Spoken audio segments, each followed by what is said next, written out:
Hey there folks, SeKo Caffeine Craft here, having a little bit of coffee, watching some amateur replays. We're going to speed it up a bit because it's a bit of a longer game. Dipstick versus NirvanaFox.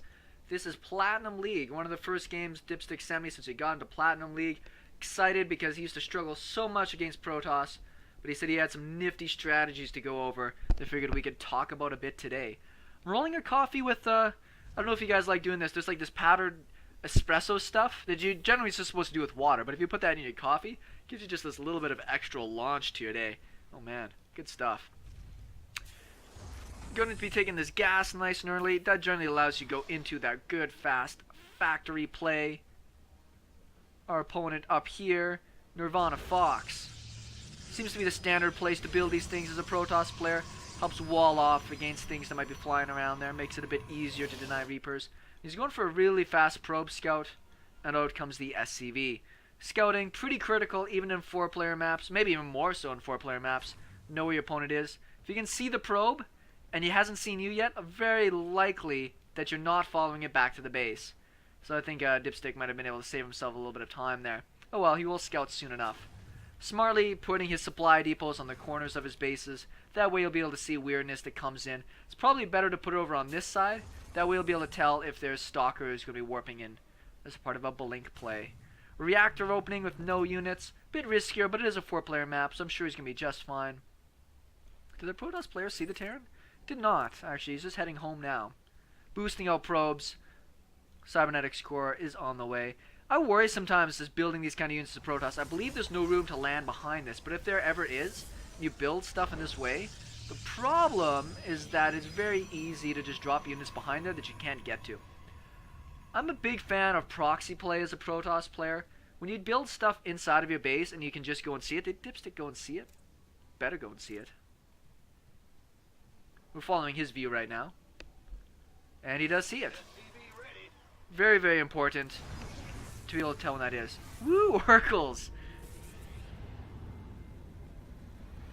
Essentially it. Mothership core is out, and that's just wise. Like, you want to get that tech started as soon as possible as a Protoss player, which is why I almost bury the tech always. You know where that Terran scouted, go bury it somewhere else. Gonna go for an expansion fairly safely. Back on this side here, we have an engineering bay, Marines, and Hellions being made as well. Starport going down. Now, doesn't really matter what the Protoss is making out of this here Starport. It could be Void Rays, but it's a very unlikely thing. Needs to be building more workers here. We can see Dipstick's got some money. Not queuing up. Well, he shouldn't really queue up, but build out a few more workers. We're going to see him starting to slide quite a bit behind in the worker count because of that. But anyways, like I said, it's worth it to have down the missile turrets, regardless if it's Phoenix or not, and Dipstick ain't taking any chances. Good amount of Marines coming out, medevac on the way. And looks like he's going to have a really good timing here for a 2-pronged attack. He has no expansion on the way though, and that's a bit of a problem. So if you go for this attack, it has to do a bunch of damage or you're kind of hooped. It is going to be Void Rays coming out here. Void Rays in big numbers, yes, they're awesome. In the early game they can help defend some stuff, but a handful of Stim Marines will just take out that Void Ray. So I don't know if it's necessarily worth the cost to go after that right now. 250, 150, very, very expensive investment. Going to boost out tons of probes, going to get a huge economy. Mothership core and Void Ray probably feels very safe against whatever attacks coming his way. On this side, we're going to just load up a full amount of Marines inside of this. And then he's going to be able to get out everything else he needs. He's building an armory as well, so he's going to be able to transform these into Hellbats if that's what he wants to use in his attack. Oh, there's actually a Widow Mine in there. I don't mind that at all. I know if his timing is slightly off here. This is about when you should be going for your attack. You've got your medevac full. This is the time where you really want to be going and using it before they get up too much tech. So you can see the Protoss players investing all the tech under the sun right now. I'm surprised I'm seeing more and more Protoss players delaying their warp gate research. It's so cheap and takes so long to make. It's a very surprising thing to me. He's going to start sending these guys out now. Mothership core almost has enough energy to be able to cast the overcharge at both bases, which is the timing that I always try to avoid. is that I want to be able to get there before there's 2 overcharges. So that way, if you drop in the middle, you can attack one way. If the overcharge goes down, you go and attack the other way. It's an interesting mix from NirvanaFox. Void Rays and Zealots with charge. If you're going to go for a heavy Zealot charge play, what you really want to do is start getting out those armor upgrades really early. That way against the Marines, they're going to be even tankier. They'll get right on top of the Marines, do a ton of damage. Love that play. Very professional. Way too much tech, I think. Investing in all these different tech routes. And he doesn't have much of an army. And I think a lot of Terran players are going to start capitalizing on this. He's going to try to go 2 different directions at once. Medevac should be on its way here pretty quick. Waiting for maybe 2 more Hellions to come in. Just outside of range, I believe. Yeah, doesn't quite see on his mini-map. In those go. Keep your eyes on the mini-map for the other red dot. Good hold position there. You can get a ton of damage. Now the Void Rays, coincidentally, are going to do a great job defending this. Unfortunately, I'm going to pause for a second. He started getting attacked by the Sentry, so all these probes aren't getting attacked right now, and this is. But on the other side, we can see the drop is happening here. Let's see how good this does.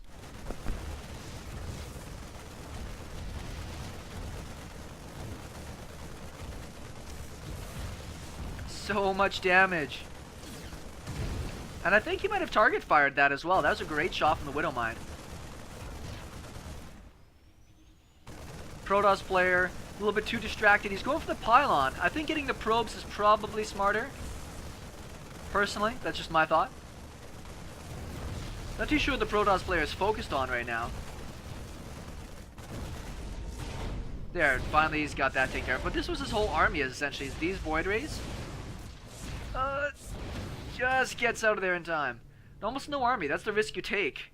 It's a Protoss player in that standpoint. Killed 36 workers. Amazing attack. Units-wise, though, we can see the Terran player really isn't that far ahead because of that. He did get his command center finished, but he's got to get that moving over to the other base. Oh, no! Oh, that's so sucky. I don't know if anybody else has ever done that, where you double-click the command centers, or you just click the hotkey and lift everything. Oh, I don't know if Dipstick notices. What is he watching? That's embarrassing. That was really embarrassing. It's alright. Protoss player behind this. You're going to start boosting out those probes and double Colossus production? Why not? Colossus and probe, that's all you need. Happily, for our buddy Dipstick here, he understands his limitations and is getting himself out Vikings. Let's do him good. Getting out more barracks. Good strategy from NirvanaFox. I thought it was a pretty good strategy as well. Not quite polished enough to have the feedback. Like, he should have had that command center over here. Kept producing more workers during that, because he should be like well over like 35 workers at this point, at least. But it's difficult to be able to do all these things great, and I'm sure that's where Dipstick is going to be picking up his speed. Might even be worthwhile to go for more Hellbat drops at this point. Use that medevac. Oh, the Widow Mine's still here. 5 kills on it. I guess he doesn't know it. Oh, I guess he's building a couple of cannons. Silly enough, he could just move this away. I'm just kind of surprised. You can build an observer, and you would deal with it for cheaper than everything else. So it looks like Dipstick is going to sit here and macro in a little bit. Lots of mules, build up a ton of energy. You're going to see his income just fly. Look at that. He's barely got more workers, but his income is massively more.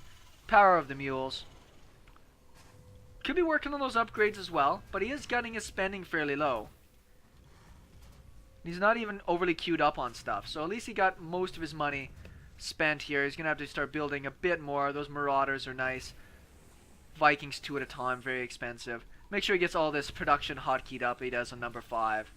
And should be able to be rolling just fine. Keeping up with his worker production. He's kind of in that macro mode. And I see that from a lot of amateur players. They're in attack mode or macro mode. I'm over attacking my opponent, so therefore my economy is nothing. Or I'm at home macroing, so I'm not doing any pressure on the map. And I think that's where people are going to see the difference between playing, you know, like Gold League and getting up into something like Platinum, is just the ability to multitask a bit more. Mechanically, you're probably sound being at home or away, but you don't really have a good handle on both. And that's why the hotkeys are so important, particularly with somebody like Dipstick that doesn't like having an army hotkey. It's really nice to get the army hotkeys, your Vikings on one hotkey, the rest of the army on another. And what that allows you to do is be away and still make out with your units. You can make tons of workers while still being across the map doing damage. You can see he's pretty supply blocked here. He's going to go after a big push for another base. I'm surprised these Vikings are out on the map. I don't know what they really hope to accomplish.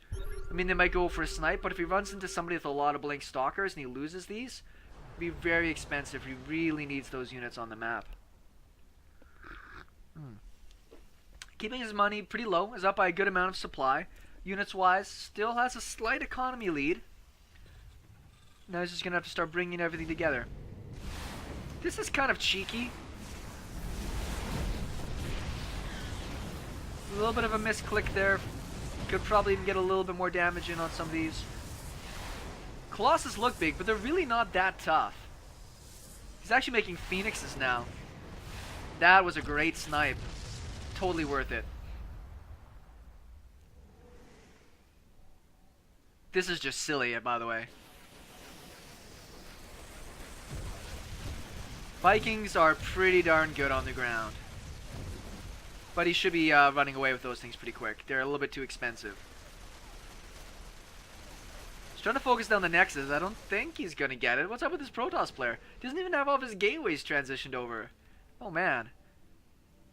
The quality of people in Platinum these days. Now, this is something you don't see very often. Phoenixes picking up landed Vikings and then not being able to shoot them.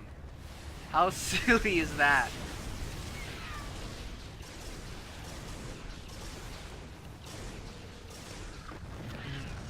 Yeah, Vikings don't outrun very much in the air. Pretty big army here for Dipstick. Almost up double in supply, more Vikings, third base.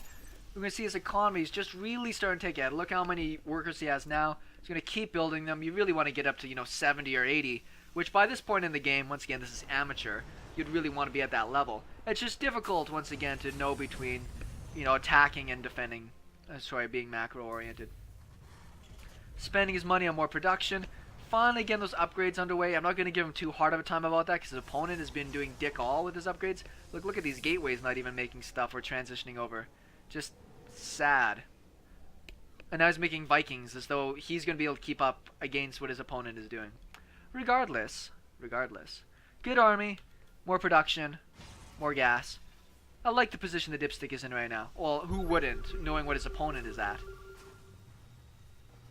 But you can see the upgrade difference here. Stim, it's going to be at the 20-minute mark before Stim is done. Combat shields or +1. So clearly these guys aren't as interested in upgrades. Just as the tip to Dipstick when I know he watched this. That Stim pack, like cut a Marauder or something like that, you got to get that Stim pack started right away. I mean, if you went for a drop, look at all those cannons, holy crap. If you went for a Marine drop, like over here with Stim, you'd have killed more workers than you would have with that Viking drop. And you would have been able to get away with it as well. It's nice to have your Vikings on a separate hotkey. When you're trying to swipe attack, it's very difficult to be able to select all of your units and tell them what to fight. That's why I think it's very important to get good at using those hotkeys. He sees the army coming. Hopefully he sieges up. He's not sieging up. The army doesn't have Stim, so this is going to be clumsy and brutal. It's still going to work, but he just kind of slugged his way through that. Too many. They came from behind.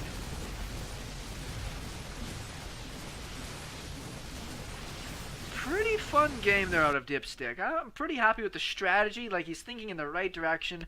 His macro is getting much better. The upgrades forever is a big thing he needs to work on.